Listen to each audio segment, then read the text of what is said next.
ঢাকার হযরত শাহজালাল আন্তর্জাতিক বিমানবন্দর থেকে মঙ্গলবার রাত 11:30টার দিকে এয়ার অ্যাম্বুলেন্সে লন্ডনের উদ্দেশ্যে উড়াল দেন বিএনপি চেয়ারপারসন বেগম খালেদা জিয়া। বাংলাদেশ সময় বুধবার বিকেল 4টায় খালেদা জিয়া লন্ডনের হিথ্রো বিমানবন্দরে পৌঁছান। সেখানে গিয়ে তার লন্ডন ক্লিনিকে ভর্তি হওয়ার কথা রয়েছে। 100 বছরের পুরনো এই ক্লিনিকটি ইংল্যান্ডের সবচেয়ে বড় বেসরকারি হাসপাতাল হিসেবে পরিচিত।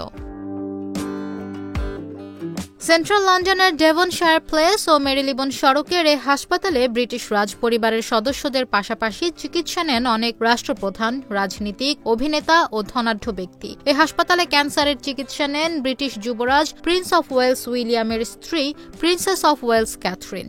চিকিৎসা নেন রাজা তৃতীয় চার্লস। রানী দ্বিতীয় এলিজাবেথ, তার স্বামী ফিলিপ অফ এডিনবরা একাধিকবার এই হাসপাতালে চিকিৎসা নিয়েছেন। অ্যান্টনি ইডেন ও ক্লিমেন্ট অ্যাটলি সহ অনেক ব্রিটিশ সরকার প্রধানের চিকিৎসাও হয়েছে যুক্তরাজ্যের এই হাসপাতালে। লন্ডন ক্লিনিকের রোগীর তালিকায় নাম লিখিয়েছেন যুক্তরাষ্ট্রের সাবেক প্রেসিডেন্ট জন এফ কেনেডি ও ব্রিটিশ আমেরিকান অভিনেত্রী লিজ টেইলরও। এই হাসপাতালে জন্মগ্রহণ করেছেন সাবেক ব্রিটিশ প্রধানমন্ত্রী ডেভিড ক্যামেরন।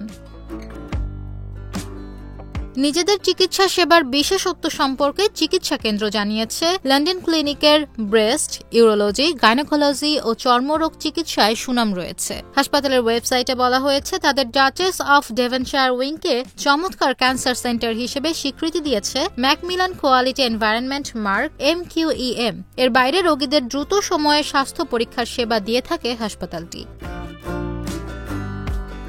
লন্ডন ক্লিনিকের যাত্রা শুরু 1932 সালে। তৎকালীন Duke of duchess of York এটি উদ্বোধন করেন। 1991 সালে এর MRI ইউনিট উদ্বোধন করেন প্রিন্সেস মার্গারেট। 2010 সালে ক্যান্সার ইউনিট উদ্বোধন করেন প্রয়াত রানী দ্বিতীয় এলিজাবেথ।